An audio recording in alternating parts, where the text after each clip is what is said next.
Welcome to the series of end-to-end test automation with Tacl. Before we jump into the automation, let's take a step back and try to understand the basics of testing. Let's start with a very simple question. What is testing? At its core, testing is simply a process of making sure a product is working as expected. As simple as that. You're just actually making sure a product is working as expected. Now, in order to understand various elements present inside this definition, let's try to actually break this down into multiple parts. First, let's start with the product. Now, what is a product? A product is something that we are developing which is trying to solve a problem. That's what a product is all about. But we have to actually have one thing in the mind that the product is one of the most important thing because this is what you are developing, you are testing, you are launching, and at the end, this is what you are actually selling to the customers to make a business out of it. So the product is one of the most important thing in every aspect of our development journey. So we should always have this product focus in our mind. Now, in order to understand this further, let's take an hypothetical situation that we have identified that people are actually struggling to keep a track of their daily activities. So they are taking down in the papers, but they are missing those papers. So they're not able to actually keep track of what they have to do in a day. So now this is the problem that we have identified. So now what we did was we did some brainstorming and we came up with the concept or an idea that let's actually build a to-do app. Now, this to-do app is supposed to actually solve the problem for your users who is not able to actually keep track of their daily activities. Now, this to-do app is actually the product that we are going to build.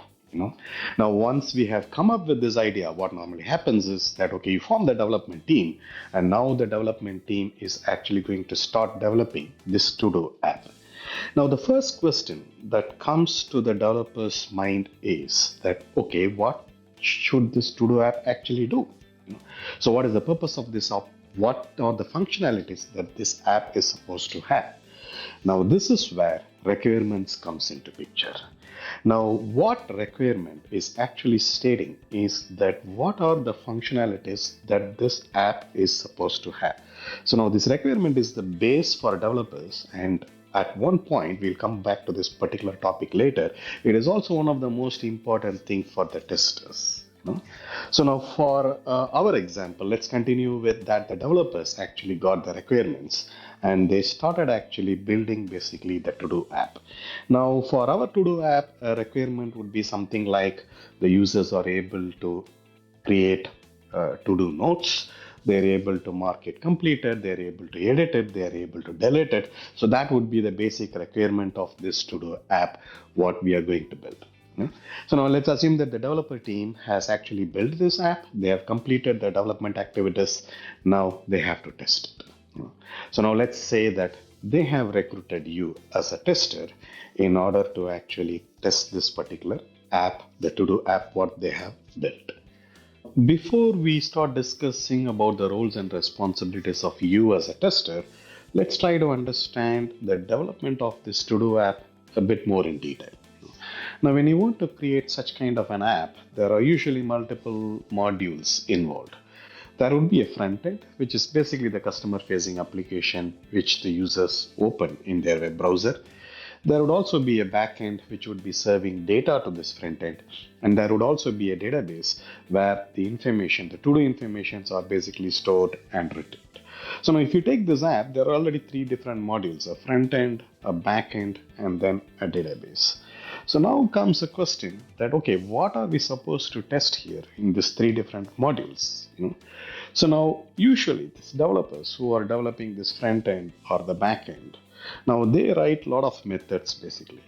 So now when the developers, when they write all these methods, they also test that their methods are actually working fine, whatever methods that they have written.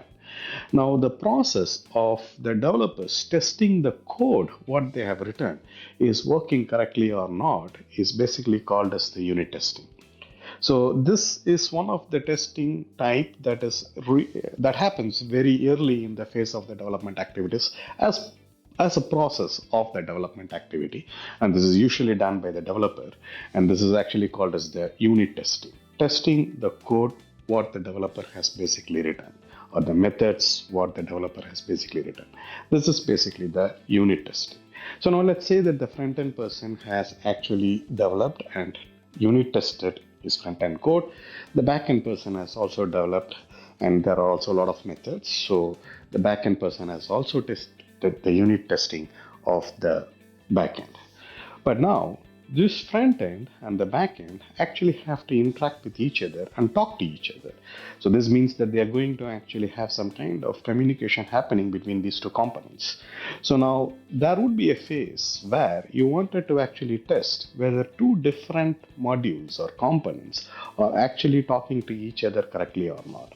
And this type of testing is actually called as the integration testing, which basically tests whether two different modules in a project or in a product is actually communicating with each other properly or not. So now in a very large scale project, you would be having a lot of modules which would be interacting with each other. And this is one of the testing that usually happens as a development phase. So now we have understood what is basically unit testing. We have understood what is actually the integration testing as well. So now let's actually focus on this backend, which is basically serving the data to the front end. Now, usually these backends would be serving the data through some APIs. That would be a RESTful API. So this backend developer has actually written a lot of APIs in order to serve the data for the front end. Now, we can also test whether this API is actually replying back with the right information or not. There is a request coming to this API, and there would be a response which would be coming out of this API. Now, testing this particular API is basically called as the API testing. So now we have covered three different phases of types of testing. One is the unit testing, which is basically testing the code, and there is actually an integration testing, which is basically testing if two different modules or components in a product is communicating with each other properly or not. And very specifically to test the API's request and response, we are also doing actually an API testing. But now, when we are launching it at the end, the customer is actually going to open the URL and type some to do and then press enter, and the to do have to be created.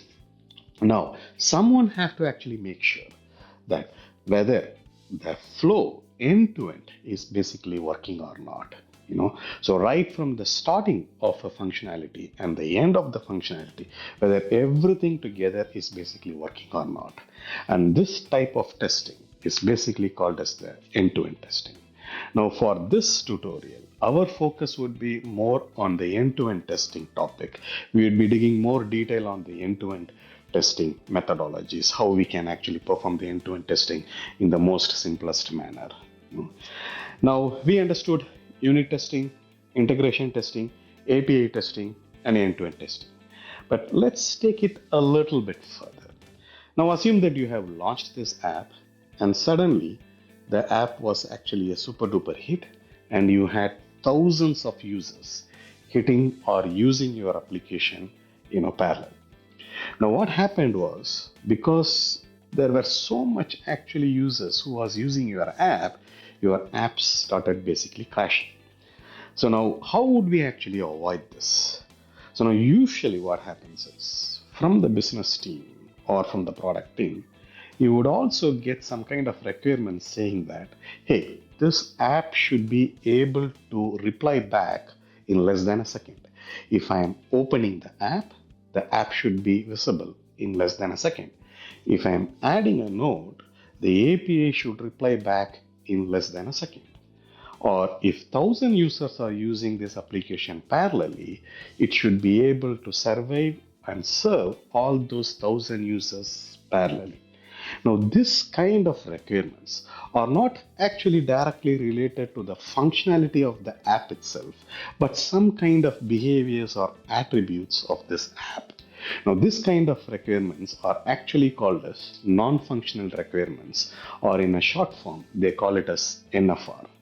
Now, in order to actually test this kind of things, you do different types of testings called as performance testings or load testing. Now, there would also be actually a security requirement saying that your calls should be encrypted. It should be HTTPS. It should be not, vulnerable to any kind of attacks. So then you also do some kind of an additional testings, which are actually called as security testings. So now these are the basic testing methodologies or the testing types that you have. And when you are actually entering into a career, you would, as a testing, as a profession, you will be picking one of this or couple of this in order to actually survive or do best in your profession. But as I said, in this particular tutorial, we will be more speaking about basically the end-to-end testing. Now, having understood all these different types of testings, and since you have been recruited as a tester, now you are supposed to test basically the end-to-end functionality of this to-do app, which means that you have to make sure that it is working as expected. But now the question is, what is the expectation? So that comes to the second part of this definition, as expected. Now we understood already what is a product. Now we are coming to the point of as expected. Now you need to know that first of all, what is actually the expectation. Now remember, we already spoke about the requirements. Now that comes into the picture now. Now you as a tester would be given the same requirement documentation with which you actually try to understand that how this app is supposed to work. And then once you have the requirement, you have an idea of what this app is supposed to do, how it is supposed to perform, and then you would actually basically start doing basically the end-to-end testing. Now let's continue with this story, and let's say that you got the requirement documentation and you went through it, and then it said that, oh, okay, when a user should be able to create the notes, he should be able to edit, delete, update, blah blah blah. But now, what you would do as the first step? You need to understand now how this is a requirement documentation, but how would I perform these things in a front end like a user would perform? So what you would normally do is you would take actually a Word document or an Excel, and you would start typing that, okay, how I can create actually a node. Okay, step 1, open the URL. Step 2, enter your first to do. Step 3, press enter. Step 4, you should be able to see the to do what you have entered below in the list of to do app. Now this is actually the step that you need to perform in order to satisfy the requirement of creating actually a node. Now this document, what you are creating, which is actually explaining each and every step you have to perform in order to test a particular functionality, is actually called as the test case documentation. Now we'll come to the point what is test case, but this is basically what you would be doing. Now that each step what you have written in that Excel, that's basically the test step. This is the lowest in the tree structure. This is actually telling each and everything that you will be performing, which is basically the test step. But now when we speak about this test step, we have already identified here that there are two types of steps happening here. So you are telling that type something, you are telling that enter, you are telling that it should be visible on the list. So now you can already see in one place you are telling what have to be done. In another place you are actually telling what should happen. Now when you say type, when you say enter, these type of steps are actually the actions, what the action the user is performing. Now the last step what you said, where the list or the to do what you entered should be visible on the list, that should be is actually checking whether the to do what you entered is actually visible in the list or not. Now this type of step is actually called as assertions. So now when you're doing a test, an end-to-end test with the UI, you will normally go through this two process only. You would be doing some actions which might be entering something, clicking something, selecting something, pressing a key or scrolling, whatever it is. And then you would be doing an assertion which would check based on the actions what you have done, the expected result is actually happening or not. In most of the cases, assertions are the ones which actually tells whether the test case is success, whether the functionality is working fine or not. Now you have formed all these test steps, so we understood what is actually a test step. Now, when we do all this test step, what is it actually doing? This is actually performing or doing a functionality of creating a to-do list. Now, what you did is you put all these steps together and then you gave a title to it, telling that, okay, if you do all these steps, you are actually doing the functionality of creating a to-do list. Now, this name is actually the test case. So, a test case is nothing but a functionality of a particular app, a certain functionality of a particular app. Now, there are multiple functionalities in this app. There is a create to do, there is an edit, there is a delete, there is mark as completed. Maybe let's say that there are a few more features seeing all the to dos or completed to dos or the to do which is still pending. Now let's say that you have actually written the test case documentation for all these scenarios. Now once you have completed the test case documentation of all these scenarios, you thought that it's good to actually group them, in some manner. So what you did was you actually took create, edit, and delete to do test case and grouped all these test cases together under a name called as to do management. Then you took show all to dos, show completed to dos, show pending to dos, and you grouped all these three test cases together as, let's say, to do filters. Now you have two groups here. One is the to do management and the other one is to do filters. Now this to do management and to do filters are actually called as the test suites. So a test suite is nothing but a group of basically grouping a test cases with some certain similarities of the test cases basically. So that's what is actually test suite is all about. So now we have understood test suite, test case, and inside test case we have test steps, which could be basically an action or an assertion. So now you as a tester have started actually your testing day and went to the office, and once the development team has completed their activity, now they are asking you to perform the testing. So now what you do is you take this documentation what you have created and you go through this and do the exact steps, and then once you have completed all the testing activities, basically you send a report to this development team and the product team that what has failed and what is success. Let's say that one of your test case basically failed. Now what you do is you tell to the developer, or in the documentation you put that why the test case has failed, and the developer sees it and then says that, oh okay, I made a mistake, and then the developer starts fixing it. Now he fixes it and then he deploys it again to the server, and then he asks you to retest this, and then you retest that particular test case and then send again a report whether the issue has been fixed or not. Now the problem what you have identified, that one of the functionality is not working, now that is actually called as either a defect or a bug. So now what these testers will do is that, or the organization will have one defect management tool.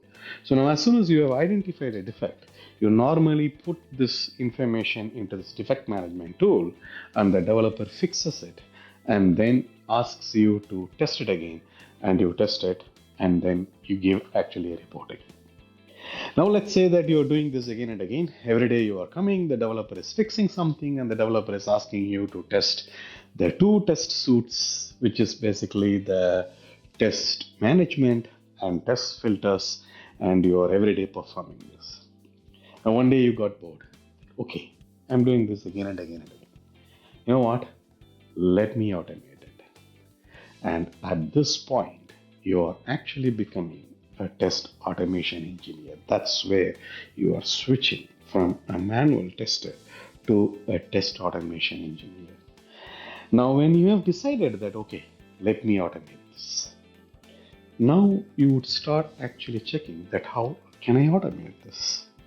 Now, when you are looking into the internet, you would be finding a lot of frameworks. Some of the most famous frameworks for UI automation is Selenium, Cypress, Playwright, and there are much more. But these three are somehow the leading ones today in the industry. And now you have decided that, okay, what are the pros and cons of all these frameworks? And then you have to pick one of these frameworks. Now, when you pick one of these frameworks, most of these frameworks also has compatibility to code in different languages, programming languages. So if you take Selenium or Playwright, they have different programming languages that you can use in order to code using the Playwright frameworks. So this means that you have to learn one of the programming languages like Python or Java or JavaScript or C Sharp in order to actually use these frameworks and automate your test cases. So now when you wanted to become actually a test automation engineer, you have to basically pick one of the frameworks and one of the programming languages and you need to learn them in order to automate this.